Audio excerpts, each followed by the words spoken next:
जब हम चुनाव लड़ते हैं, राजनीति में नेता होते हैं तो दो तरह के नेता होते हैं। एक सकारात्मक नेता होता है, मतलब एक पॉजिटिव माइंडसेट का नेता होता है, जो आपको बताएंगे कि हम आपके लिए क्या करना चाहते हैं, किस तरह से विकास करना चाहते हैं, किस तरह से हम असम में बदलाव लाना चाहते हैं, हम असम की संस्कृति, हम असम की जो भावनाएं हैं उसको किस तरह से हम प्रोटेक्ट कर सकते हैं।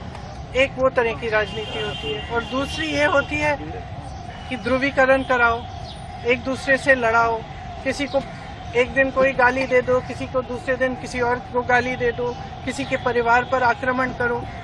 तो ये हमारी राजनीति ना हुई है कभी और ना कभी होगी। और जिस तरह से गौरव जी और उनके परिवार पर आक्रमण हो रहा है, एक तरह से मुझे लगता है कि भारतीय राजनीति में और प्रदेश असम की राजनीति में एक मिसाल होना चाहिए कि ऐसी राजनीति गलत राजनीति है। किसी के बच्चों पे, किसी की परिवार पर इस तरह से वार नहीं होना चाहिए, और खास तौर से जब सारा गलत, सारा झूठ है।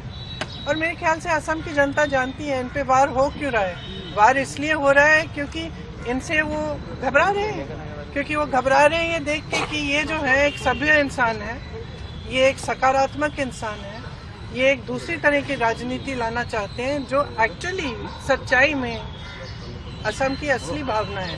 देखो, अगर असम की जनता की असली भावना ये नहीं होती तो वो जुबिन गर्ग जैसे व्यक्ति से नहीं जुड़ती। जुबिन गर्ग जी ने हमेशा एकता की बात की, हमेशा प्यार की बात की, प्रेम की बात की, तो वो तो कोई भावना होगी ना जनता के दिल में। तो मेरे ख्याल से जनता भी इसको देख के कुछ हद तक ठीक है सुन लेगी, लेकिन उनको किसी को ये पसंद नहीं आएगी ये बात कि इस तरह की गलत बातें किसी के बारे में की जा रही है। मेरी सोच है और हमेशा ये सोच रही है कि ऐसी चीज़ों को हमें इन चीज़ों का राजनीतिक फायदा उठाने की कोशिश नहीं करनी चाहिए। क्योंकि ये एक भावना है। और कल भी मैंने बात की अपने कार्यकर्ताओं से कि जुबिन जी के जब उनकी मृत्यु हुई तो हम लोग जो असम के नहीं हैं, हमने जब देखा कि किस तरह से असम की जनता उनसे प्रेम करती है, किस तरह कितनी श्रद्धा थी, चाहे कोई भी परिवार का हो, माता पिता, बच्चे, बेटे बेटियां, भाई बहन, सबके आंखों में आंसू थे। और हमने ये सोशल मीडिया में हमने ये सब देखा, तो हम बाहर से जो देख रहे थे हम समझने की कोशिश कर रहे थे कि क्या है ये भावना, ये इमोशन जिसकी वजह से जनता इस व्यक्ति से जुड़ी हुई है।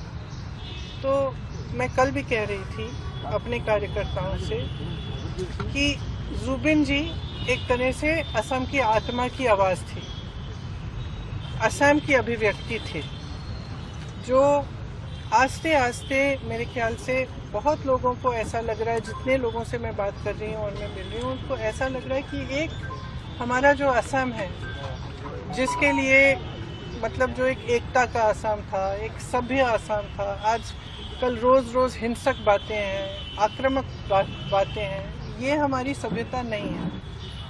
असम की जो सभ्यता है उसके बारे में गाया जुबिन जी ने। जो भी जितने भी उनके गाने थे, अगर आप सुने, उसमें एक भी गाने में ये नहीं था कि इससे नफरत करो, ये तुम्हारा दुश्मन है, इसको मारो, नहीं था ये। हर गाने में, हर उनके जो वक्तव्य में यही बात थी कि प्रेम, एकता, असम की अस्मिता, असम की संस्कृति, असम की सभ्यता, असम क्या है। और मैं कल अपने कार्यकर्ताओं को कह रही थी कि देखो, हम भी उसी चीज़ के लिए लड़ रहे हैं। एक तरह से हमारी लड़ाई जो है असम की संस्कृति, असम की सभ्यता को बचाने की लड़ाई है, और हमें ये बात समझनी है। बस इसका हम जुबिन जी का इस्तेमाल, राजनीतिक इस्तेमाल नहीं करना चाहते और ना किसी को करना चाहिए। वो एक राजनीति से ऊपर थे, उनका जुड़ाव जनता के साथ एक भावनात्मक जुड़ाव था, एक जज्बाती जुड़ाव था। वो पॉलिटिक्स में नहीं थे, ये नहीं थे कि सीएम बनने जा रहे हैं कि जनता उनसे किसी वजह से, पॉलिटिकल वजह से जुड़े। जनता इसलिए जुड़ी क्योंकि जनता के दिल में वही भावना थी जिसके बारे में जुबिन जी बात करते थे। तो आज भी सुबह जब मैं गई तो फ्रैंकली बहुत ही मेरे लिए भी इमोशनल मोमेंट था, क्योंकि मैं ज़्यादा जानती नहीं थी जुबिन जी के बारे में पहले, और पिछले महीनों से मैं देख रही हूँ, मैं समझ रही हूँ। तो ये जहाँ जब मैं वहाँ गई तो मैंने देखा कि किसी ने उनके लिए कुछ जो उनको पसंद था, लोग वहाँ पे 1 बजे रात तक आ रहे हैं, कोई अगरबत्ती जला रहा है, कोई किताब छोड़ रहा है उनके लिए, कोई फूल छोड़ रहा है।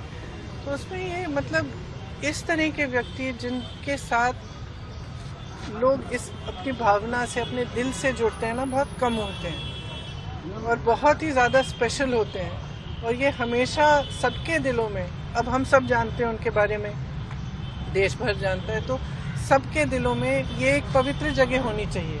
इसका इस्तेमाल नहीं होना चाहिए, इसको किसी भी नकारात्मक सेंटिमेंट से जोड़ना नहीं चाहिए। ये इसकी अपनी जगह है, जनता के दिल में जगह है और उसका सब आदर करना चाहिए। इसीलिए मैं गई, पॉलिटिकल वजह से नहीं, मैं इसीलिए गई क्योंकि मैंने सोचा मैं पहली बार यहाँ आई हूँ उनकी मृत्यु के बाद, तो मुझे श्रद्धांजलि चुपचाप से अर्पित करनी चाहिए, तमाशा नहीं बनना चाहिए उसका। तो मेरी यही इच्छा थी। सीएम साहब से कहिए कि वो असम के विकास की बात करें, वो असम के लोगों की बात करें, वो बताएं कि क्या किया है असम के लोगों के लिए, वो बताएं कि किस तरह से अगले 5 सालों में क्या करने जा रहे हैं। आज का नौजवान है ना, वो जानना चाहता है, आज का नौजवान रोजगार चाहता है, आज की नौजवान महिला भी रोजगार चाहती है। आज की जो जनता है वो इतनी आसानी से इन बातों में से नहीं फुसलाई जाएगी। और मैं तो यही कहूँगी असम की जनता से कि आप जागरूक बन जाओ, खास तौर से नौजवानों से। आप एक ऐसी राजनीति चुनो जो आपके लिए काम करके दिखाए, जो काम की बात करे, पॉजिटिव बात करे, आपकी जो भावनाएं हैं उसकी बात करे, आपके असम को, आपके प्रदेश को मजबूत कैसे बनाना है वो बात करे।